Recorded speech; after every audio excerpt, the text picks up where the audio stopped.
Walumaa galatti ardiilee torbaatu jira akkuma beektan jechuudha. Ardiilee torban kana keessa ardiin inni xiqqaa jedhamuun beekamu isa kami? Deebiin isaa Austraaliyaadha yookiin immoo Austraaliyaa isa jedhan sana jechuudha.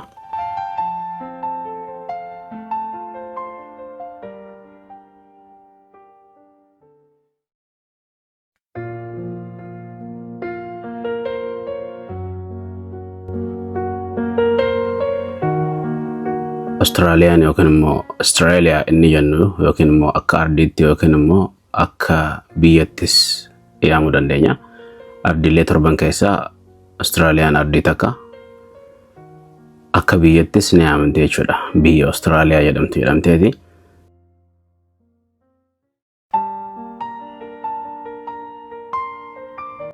Waa'ee Austraaliyaadha yookiin immoo Austraaliyaadha jechuudha. Wanti beekuu qabnu maali? Tokkoffaarratti akkuma nama jedhe biyyattii Austraaliyaadha akka ardiittis akka biyyattis ni yaamamti jechuudha.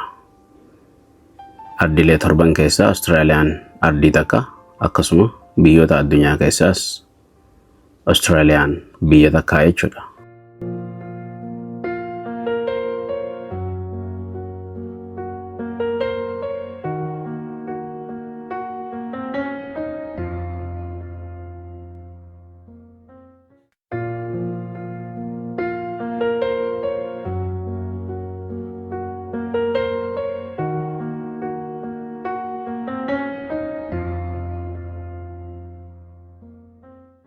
Akka bal'ina ardii yookiin akka bal'ina lafaatiin jechuudha. Biyyattii Austraaliyaadha sadarkaa 6ffaarratti argamti. Magaalaan guddittiin Austraaliyaadha Canberra jedhamti.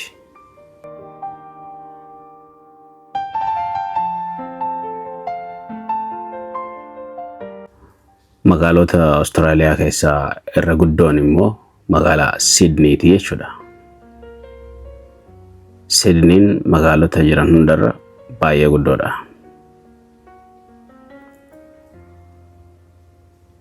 Afaan biyyattii keessatti dubbatamu afaan mootummaadha jechuudha. Afaan Ingiliffaati. Biyyattii Austraaliyaadha galaanota gurguddaa lamaan marfamtee jirti. Galaana Indiyaa fi akkasuma galaana Paasifikiitiin jechuudha.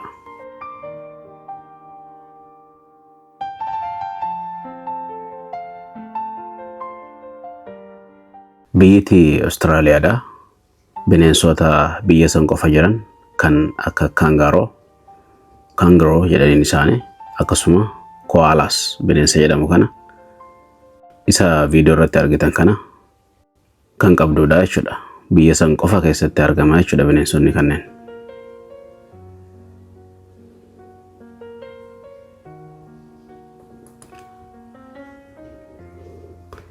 Biqiltoonni fi bineensonni Austraaliyaa keessatti argaman parsantii 80 ol biyyuma Austraaliyaa qofatti argamu jechuudha. Biyyoota biraa keessatti hin argaman.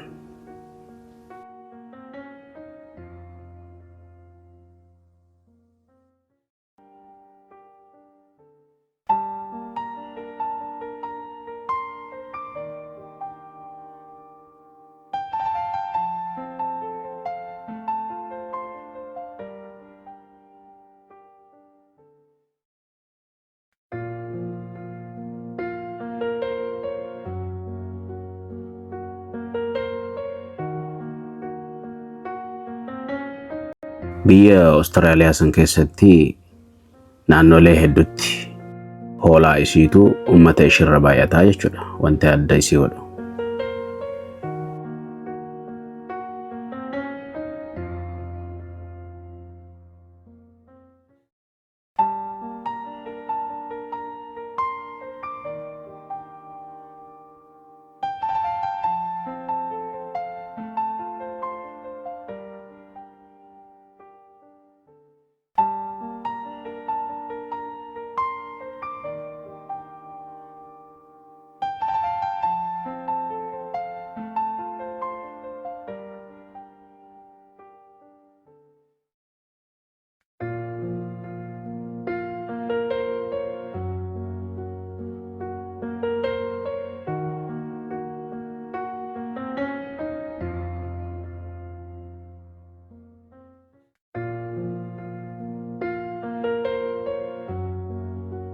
dallawni addunyaa teenya keessaa isa dheeraa jedhamu biyya Austraaliyaa kanatti argama.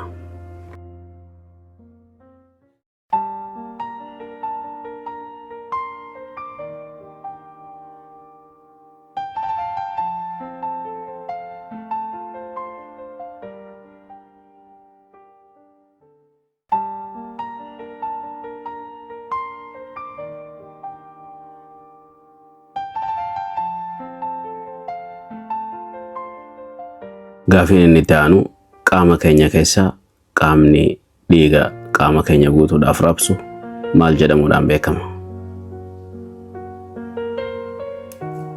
Deebiin isaa onneedha.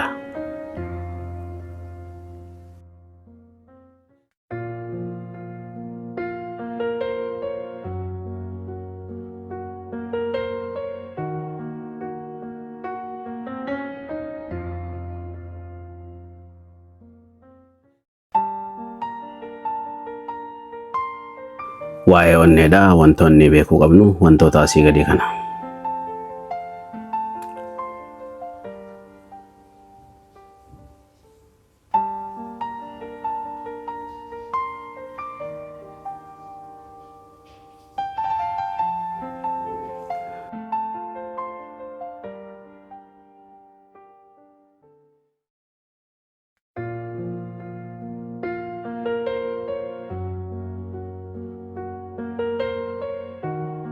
Guddinni yookiin immoo hammi onneen nama tokkoo geessu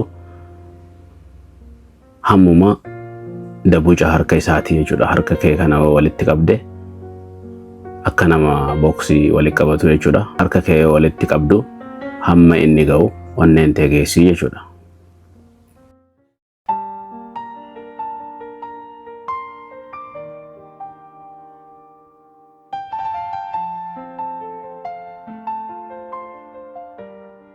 Onneen nama kan argamtu qoma keenya keessa gama harka bitatti xiqqoo achi siqaa jechuudha. As keessatti argamte jechuudha.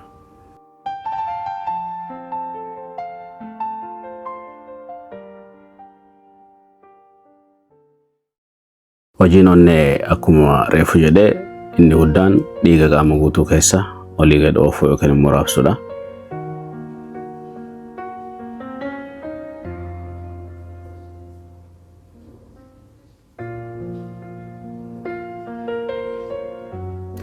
Onneen nama fayyaa qabu tokko yeroo boqonnaa yookiin immoo yeroo inni hojiin hojjennetti yeroo calje'ee taa'utti daqiiqaa tokko keessatti yeroo 60 hamma 100 rukutaa jechuudha. Onneen nama tokko guyyaa tokko keessatti marraa 100 takka dha'ataa jechuudha guyyuu.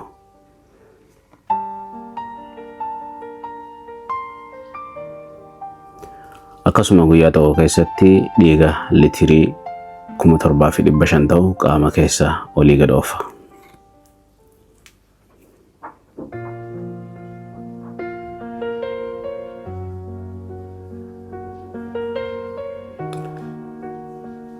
Hiddoonni dhiiga keenya hiddoonni dhiiga onneerraa fuudhanii qaama keenya keessa oofan yoo kan walitti hidhaman ta'an kiiloomeetira 100 takka ni gahu.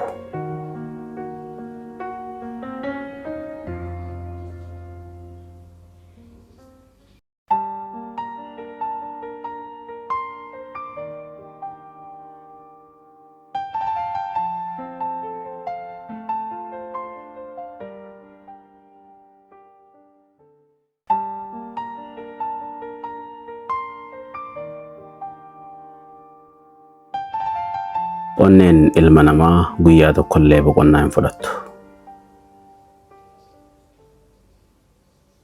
Boqonnaan isii guyyaa duutu qofa.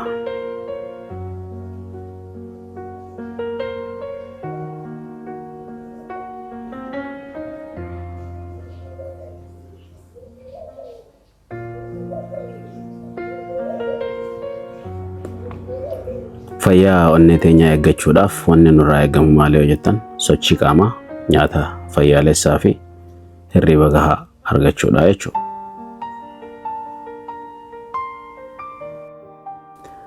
Namni tokko waggaa 80 kan jiraatu yoo ta'e onneen kan kee yeroo biliyoona 3 ol rukutaa jechuudha.